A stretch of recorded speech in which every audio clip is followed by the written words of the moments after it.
Maya Bennett's life was a masterclass in smiling while slowly losing her mind.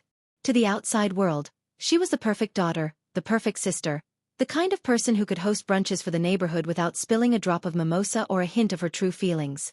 Inside, however, well, her inner voice had a way of saying what polite society could never endure.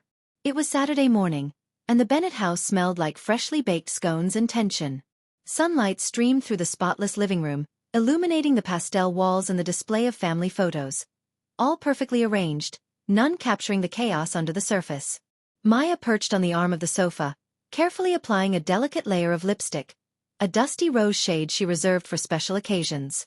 Claire Bennett, her sister by birth but not by temperament, breezed in like a storm in designer sneakers. She smiled a mile wide, hair perfectly coiffed, and eyes sparkling with the kind of mischief Maya had come to expect. "Morning, Maya," Claire chirped, reaching across the sofa in one fluid motion. "Can I borrow your lipstick? I left mine at the salon." Maya's hand froze on the tube. Her inner voice immediately spoke, sharp and murderous. "If she steals my lipstick again, I'll strangle her with it."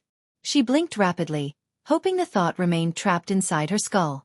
But apparently, the Bennett household, or perhaps the universe, was not inclined to respect privacy. A faint mechanical buzz filled the air, and then, unmistakably, the words echoed softly, almost comically. "If she steals my lipstick again, I'll strangle her with it." The room went quiet. Claire's hand froze mid-air. Their mother, Eleanor Bennett, gasped, clutching her pearls. Aunt June, ever blunt, doubled over laughing, tears streaming down her face. "Oh my stars," Aunt June wheezed, wiping at her eyes. "Maya, you've been holding that in for years, haven't you?" Claire's smile faltered, faltering into something resembling alarm. "Wait, did you just—" "Yes," Maya said flatly, cheeks burning. "I did just think that." Loudly. Somehow. Eleanor Bennett, who prided herself on keeping everything polite and photogenic, waved a hand nervously. "Well, that's humorous, dear." She glanced at Claire, whose carefully constructed facade was beginning to crumble. Maya exhaled slowly. Relief mixed with a sting of embarrassment. Part of her wanted to sink through the floor. Part of her felt vindicated. Finally anyone, had acknowledged the simmering tension that had plagued her for years. Simmering tension? Aunt June repeated with a chuckle. "Girl, this is practically a volcano. And it's been smoldering since you were 12. Claire, still holding the lipstick, shot a defensive glance. I didn't think it was a big deal.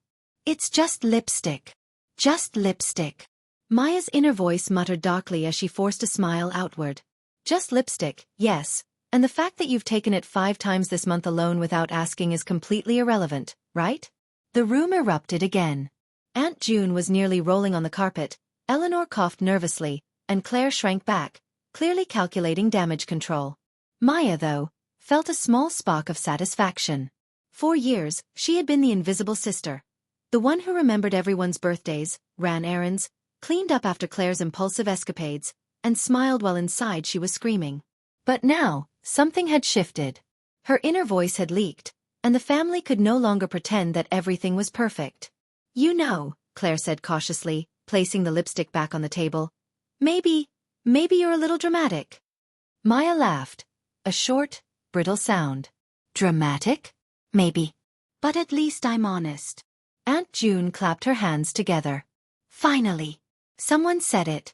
The perfect family veneer is cracked, and I am living for it." Eleanor Bennett, still attempting to restore decorum, pressed a hand to her lips. "Well, perhaps this is a teachable moment." Maya leaned back on the sofa, letting the laughter and chaos wash over her. She didn't know what the consequences would be. Claire might never forgive her, the parents might be mortified, Aunt June might never stop laughing, but for the first time in years, Maya felt free. The lipstick sat innocently on the table, a symbol of petty crimes and long-buried resentment alike. And as Maya smiled at the absurdity of it all, she realized something profound. Sometimes, even a murderous thought about stolen lipstick could change everything. The Bennett household never looked more like a war zone dressed as a Victorian living room. The laughter, initially erupting at Maya's accidental broadcast of her murderous lipstick thought, had tapered into an uneasy silence punctuated by snickers, throat clearing, and the occasional whispered commentary. Maya sat back, arms crossed, letting the family stew in their own discomfort. Claire hovered near the buffet table, idly twisting the hem of her cashmere sweater, eyes darting from Maya to Aunt June, who was still laughing under her breath. Their mother, Eleanor, hovered like a perturbed swallow, smoothing napkins and muttering about decorum, while their father, Richard, sat rigid, hands folded, jaw tight. His eyes flicked between the sisters but said nothing. Never an ally, rarely an enemy, just observing. You know, Aunt June finally wheezed between fits of laughter, I've suspected this simmering hatred for years, but hearing it loud and proud is spectacular. She gestured dramatically at Maya. Bravo! That lipstick remark was a small volcano. Can't wait for the lava flow. Maya exhaled, feeling a mix of vindication and apprehension. For years, she had borne the burden of Claire's relentless charm offensive, cleaning up her messes, hiding the little betrayals, and silently cataloguing offenses. Clothes borrowed and never returned, credit for projects Maya had painstakingly completed, and yes, lipstick stolen like tiny pink flags of war. All of it added up in her mind, a ledger of resentment so long it could wrap around the globe twice. Claire finally spoke, her voice smooth but defensive. It's not like I do it on purpose. I mean, everyone steals something from someone now and then. Maya blinked. The inner voice, ever the unwelcome commentator, muttered, not on purpose?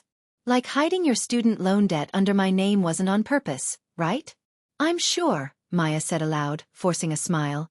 You've never done anything intentional. Except, of course, every single time you borrowed my things.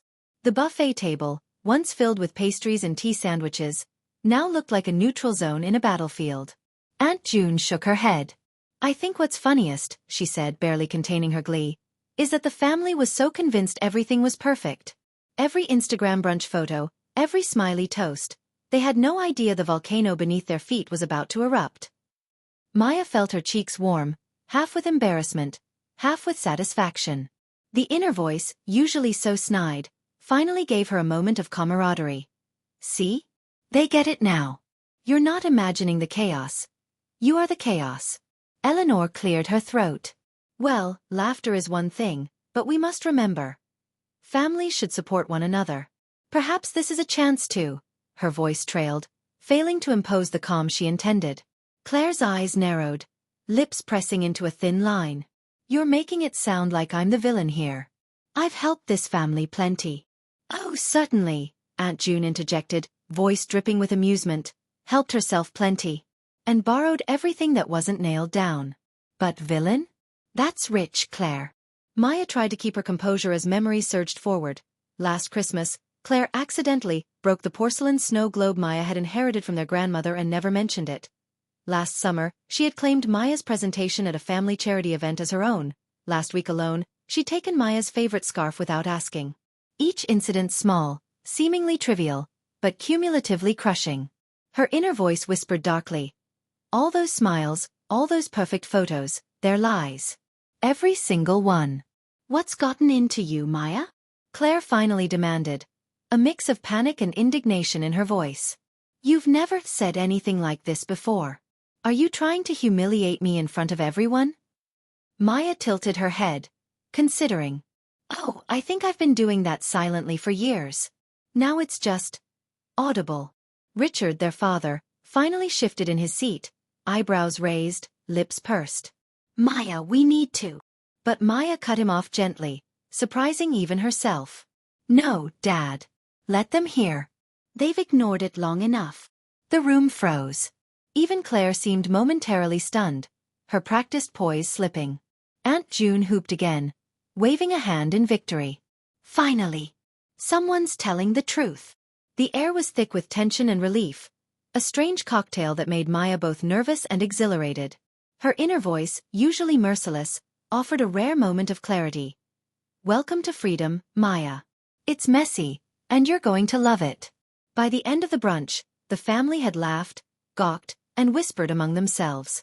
Claire retreated to the library, likely to plot damage control. Eleanor fussed with the teacups, trying to erase the embarrassment. And Maya?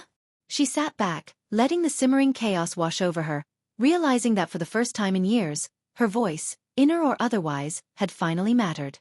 The lipstick, now abandoned on the buffet, gleamed innocently in the sunlight. And Maya knew, deep in her chest, that this small incident was only the beginning. The air in the Bennett house had shifted. Brunch had ended hours ago, but Maya still felt the tension prickling at her skin like static electricity. Claire had retreated to her room, likely reapplying every layer of charm she could muster to maintain her image, while Maya lingered in the living room, steeling herself for what had to come next. She knew it wasn't enough for the family to just hear her thoughts. They needed context, accountability. Claire needed to know that words, inner or spoken, had weight. And perhaps most importantly, Maya needed to assert her own boundaries, for once in her life.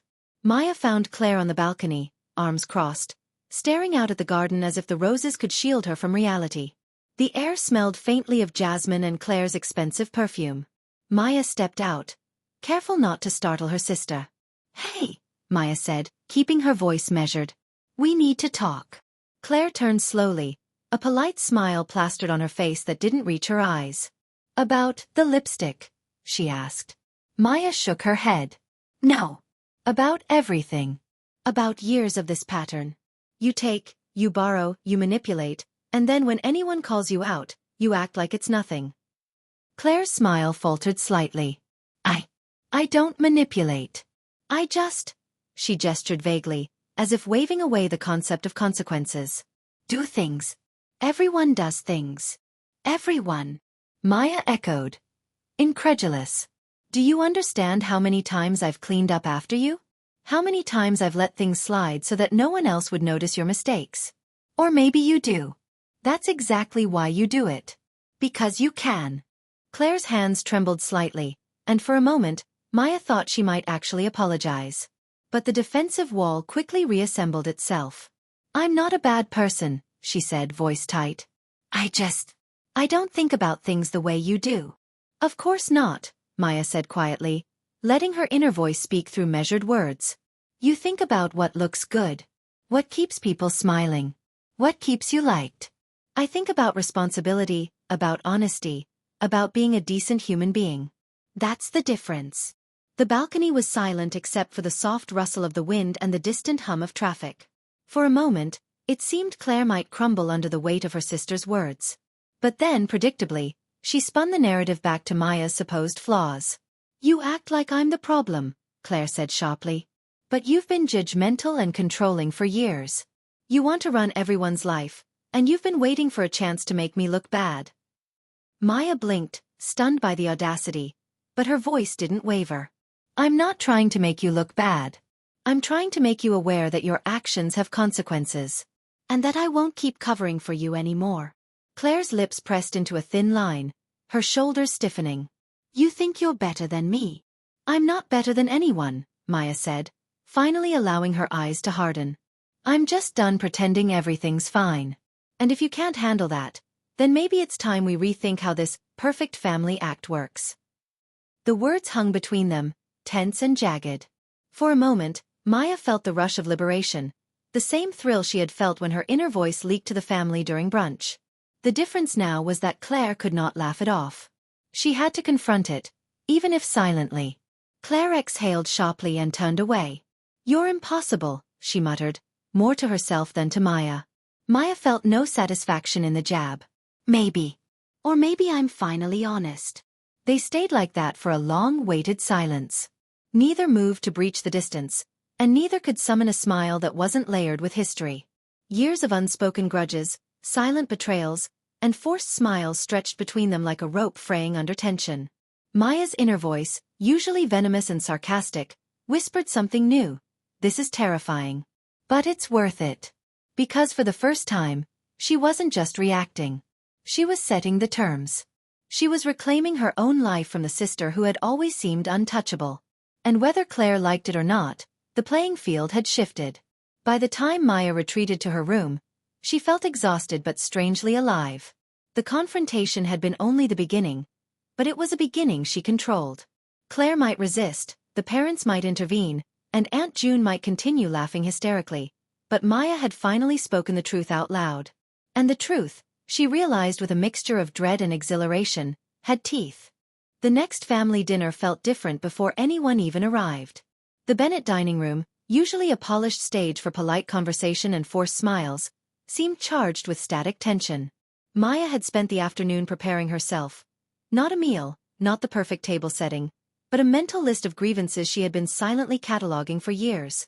Each offense, no matter how small, had its place in this reckoning. Claire arrived first, a practiced smile in place, a bouquet of flowers in hand, as if the gesture could polish away the events of brunch and the balcony confrontation. Maya noted the calculated tilt of her sister's head, the way she lingered too long over every step, as though performing for an invisible audience. She felt a flash of irritation but kept it contained. "Flowers for Mom," Claire said sweetly, placing them in a vase. "I thought it would brighten the room." Maya's inner voice snarked instantly. "Brighten the room? Or distract everyone from the fact you've spent 27 years taking whatever you wanted and smiling while doing it?" Their mother, Eleanor, entered with a flurry of pearls and perfume, beaming at the apparent peace between her daughters. "Such thoughtful girls," she said, brushing off any trace of the tension that had simmered for weeks. Dinner began with the usual formalities. Polite conversation, laughter at pre-approved jokes, toasts to family health. But Maya felt a tight coil in her chest, knowing that tonight, she wasn't going to let the performance continue. She set down her napkin and looked across the table at Claire. "We need to talk," she said. Her tone was calm, deliberate. Claire tilted her head. "About what?" she asked, a practiced defense ready. "About the fact that you take things from me constantly," Maya said, voice low but firm. "You take my clothes, my accessories, my credit for work I've done, and you act like it doesn't matter. You act like it's all a game." Aunt June, sitting at the far end of the table, raised an eyebrow. "Finally," she murmured, her grin only partly concealed. Claire's eyes widened slightly, but she recovered quickly. "That's ridiculous," she said, though the tremor in her voice betrayed her. I've done nothing wrong. You're being dramatic." Maya's inner voice hissed. "Nothing wrong? Oh right, like pawning my jewelry without telling me was just a friendly gesture." "I'm not being dramatic," Maya said aloud. "I'm being honest. 4 years, I've held my tongue so the family could pretend everything is perfect, so you could maintain this facade. But it's exhausting. And I'm done." Claire's lips pressed into a thin line. "You think you're the only one who sacrifices? I've had my struggles too." "Oh, I know," Maya replied, forcing her patience. "You've struggled to get what you want while everyone else cleans up your messes. I've seen it. I've lived it." At this, Eleanor's hands fluttered nervously. "Girls, please, don't fight at the table. This is not proper." Aunt June chuckled. "Proper? Honey, we're family. This is the one place honesty has to happen." Maya took a deep breath. "Claire, remember last Christmas? The snow globe? You broke it and never told anyone. You just left it in the trash like it didn't matter. Or last summer, when you took credit for my charity presentation." Claire stiffened, trying to maintain her calm. "You don't understand." "I understand perfectly," Maya interrupted, her voice rising slightly. "I understand that you've been selfish, reckless, and manipulative.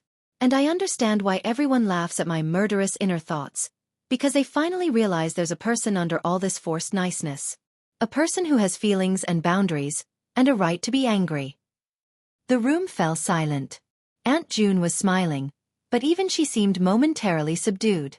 Eleanor looked as though she might faint, and Richard's jaw was tight, his eyes flicking between the two sisters with that unspoken judgment he always carried. Claire's defenses cracked. Her voice was quieter now, almost pleading. "You don't get it. Everything I do is because if I don't, nobody notices me. Nobody sees me. I had to fight to get anything at all." Maya blinked, surprised by the vulnerability beneath the armor. "And you think stealing, manipulating, and lying is the way to be noticed? That's not fighting. It's hiding behind chaos."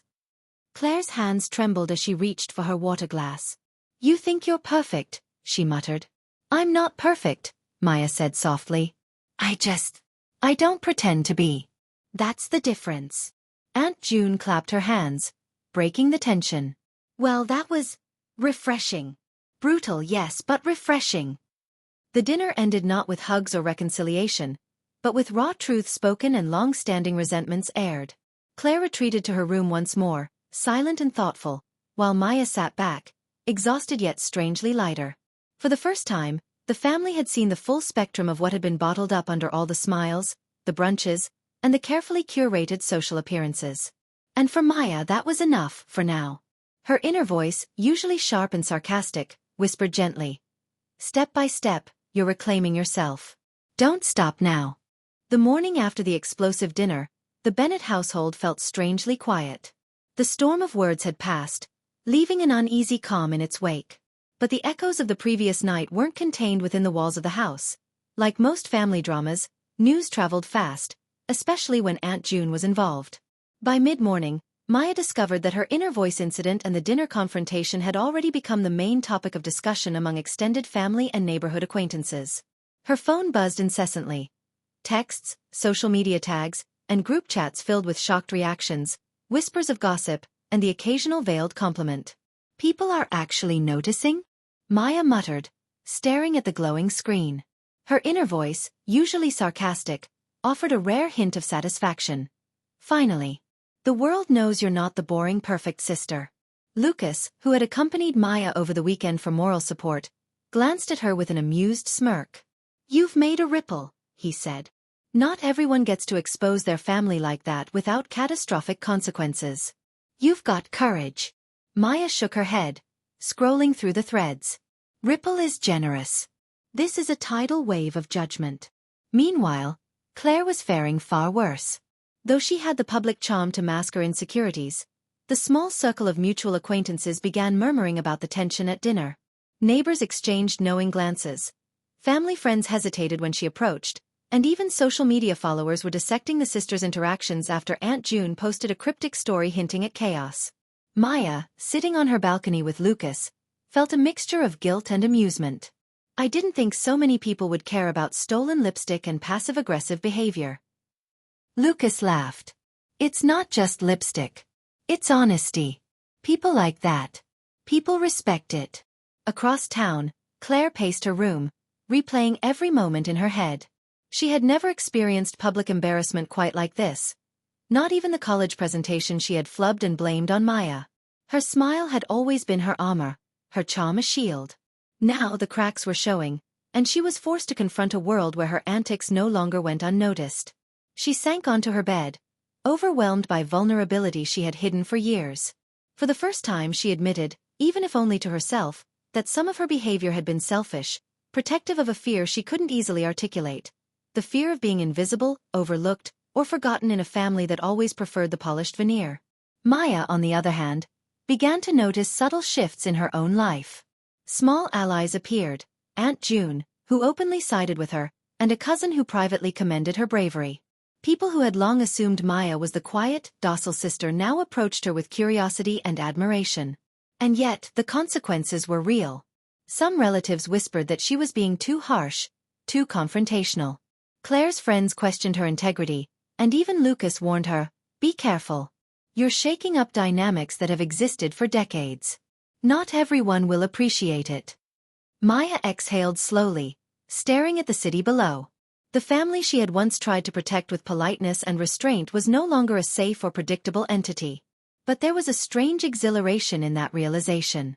For years, she had hidden her thoughts, swallowed her irritation, and forced smiles to maintain peace. Now, peace was irrelevant. Truth had entered the room, and with it came a messy, liberating chaos. Her inner voice, usually biting and sardonic, offered something almost tender.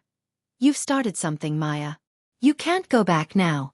And that's okay. Claire, meanwhile, began plotting her next move. The veneer of perfection was no longer enough. To regain control, she needed a strategy, an apology, or a new act of charm to sway opinions back to her favor. But deep down, she knew that some of her sister's accusations were valid. The realization unsettled her more than she could admit. By the end of the day, the household had shifted. Nothing had been fully resolved, and the air between the sisters crackled with tension, but the dynamics were undeniably changing. Maya had taken the first step toward self-liberation, and Claire, despite her discomfort, had begun to see the cracks in her own carefully constructed persona. For Maya, it was the first day she felt truly alive in years. The ripple of honesty had become a wave, and there was no turning back. The days following the dinner and neighborhood gossip felt like walking a tightrope for Maya. She moved through the Bennett house with heightened awareness, every glance and gesture from Claire charged with unspoken challenges. The air between them was taut, a silent battlefield where even minor interactions could trigger eruptions. Maya had tried to maintain a semblance of civility. She smiled, answered questions, and pretended to engage in polite conversation during family activities. But her inner voice never rested. She's testing me. Always testing me.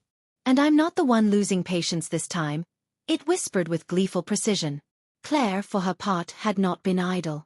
She had spent hours plotting damage control, rehearsing apologies that would appear sincere, and curating a facade of vulnerability that she hoped would restore her image. On the surface, she was calm and composed. Underneath, her nerves buzzed with anxiety and frustration, her influence over the household slipping with every truth Maya had revealed. The breaking point came on a rainy Saturday afternoon. The family had gathered for a charity auction at their home, an event Claire had been overseeing for weeks.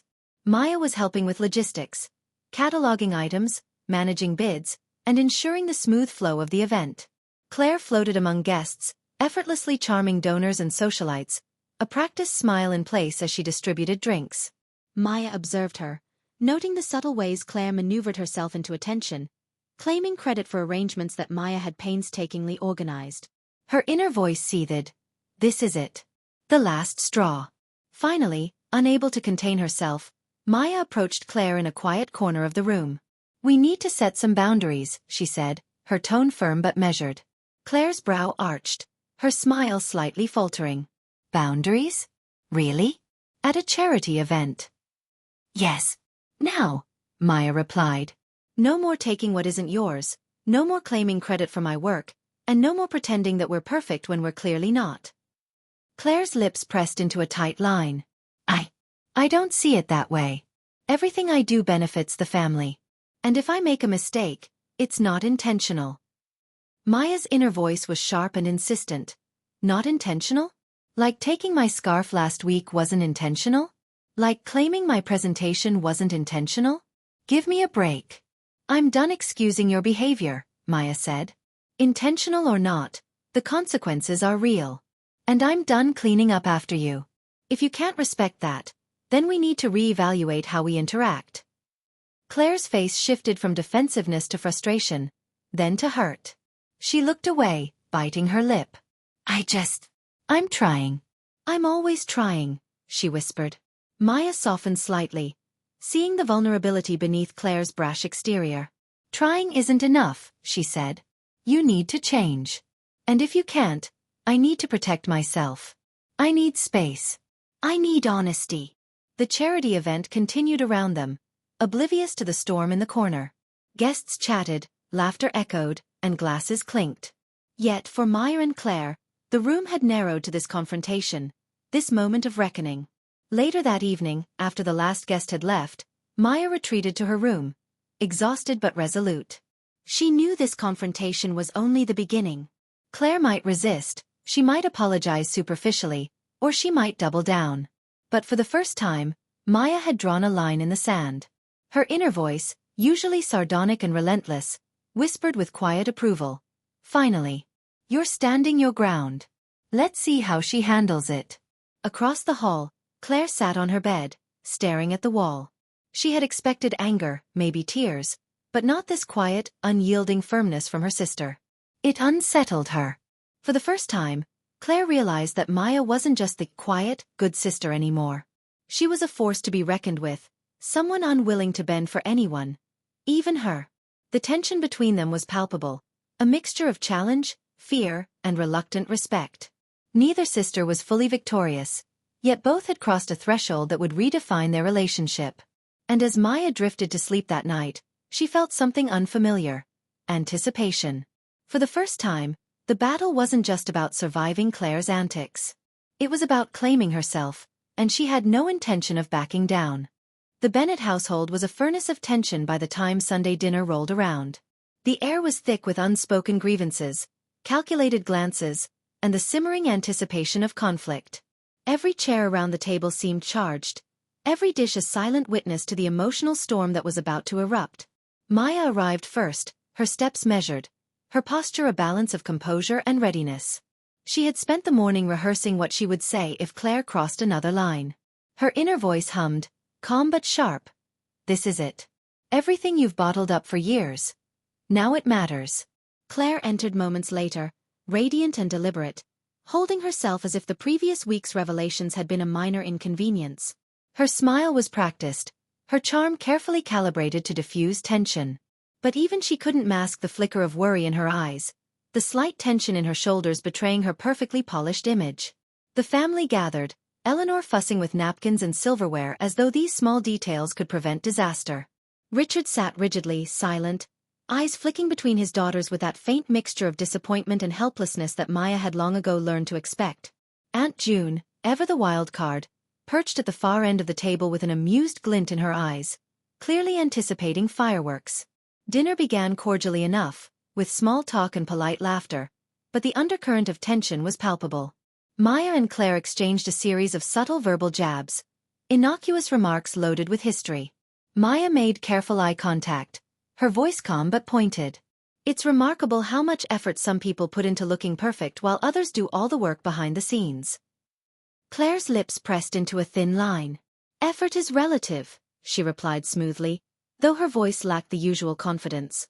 And appearance matters. You know that. Maya's inner voice seethed. Appearance matters? Oh right.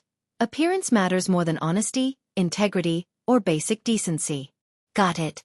Some of us, Maya said aloud, leaning forward slightly, think that the way you treat others matters more than the way you look while doing it.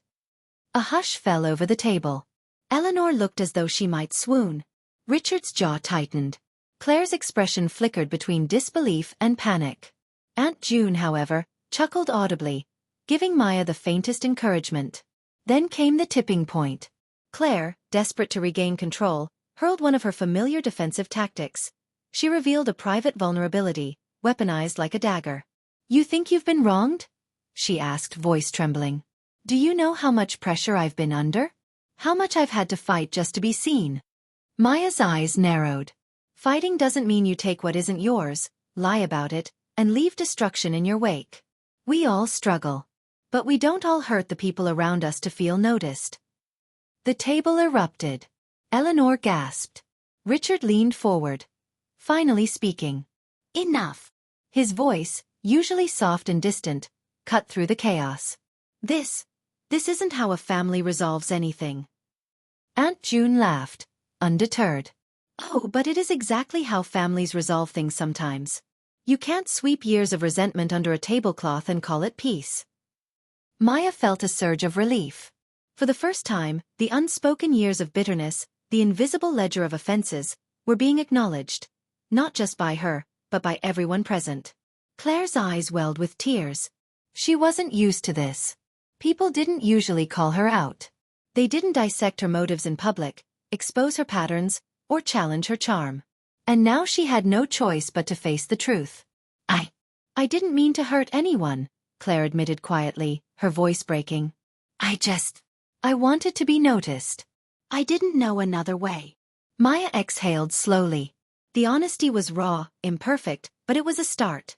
You've been hurting people, Claire. Me, Mom, Dad, the people who care about you. You can't keep doing it. You have to take responsibility. Richard's stern gaze softened slightly. Maybe this is the wake-up call we all needed, he muttered.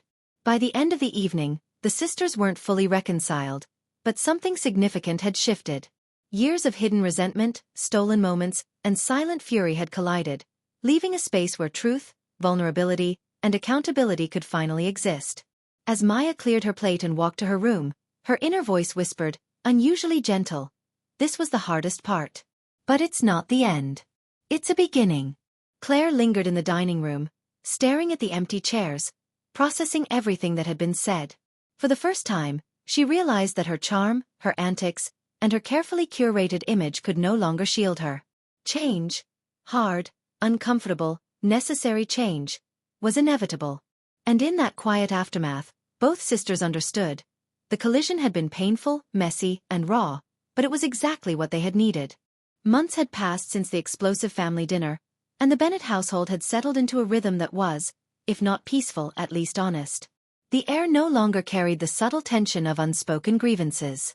Instead, it was a quiet, measured energy, like walking along a path where the cracks had been acknowledged, if not fully repaired. Maya moved through the house with a sense of liberation she had never known before. She no longer tiptoed around Claire, no longer swallowed irritation for the sake of appearances.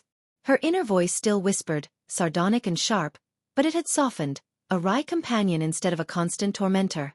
Finally, peace with teeth, it mused, and Maya couldn't help but smile. Claire had changed too, though more slowly. She wasn't perfect, far from it, but she had begun to take accountability for her actions. Small gestures once unthinkable became commonplace. Returning borrowed items without reminders, acknowledging Maya's efforts, even volunteering to help organize events with genuine effort rather than performative charm. The sisters had developed a new, if tentative, form of communication. It wasn't all smiles and laughter. There were still disagreements and sharp exchanges. But there was also honesty, an acknowledgement that they were complex individuals with flaws and strengths, and that perfection was neither expected nor required. One afternoon, Maya found herself in the living room, organizing her favorite collection of books on the shelf. Claire approached, holding a small, neatly wrapped package. "For you," Claire said, her voice uncharacteristically sincere. Maya raised an eyebrow. "What's this?" Claire smiled awkwardly. "A peace offering. And a small thank you. For everything you've done, and for finally speaking your truth." She handed Maya the package. Inside was a new tube of dusty rose lipstick, the exact shade Maya had guarded so fiercely. Taped to it was a small note. "No stealing this time. See." Maya laughed softly, feeling the weight of months of tension lift just slightly. "She's still Claire. She hasn't completely changed.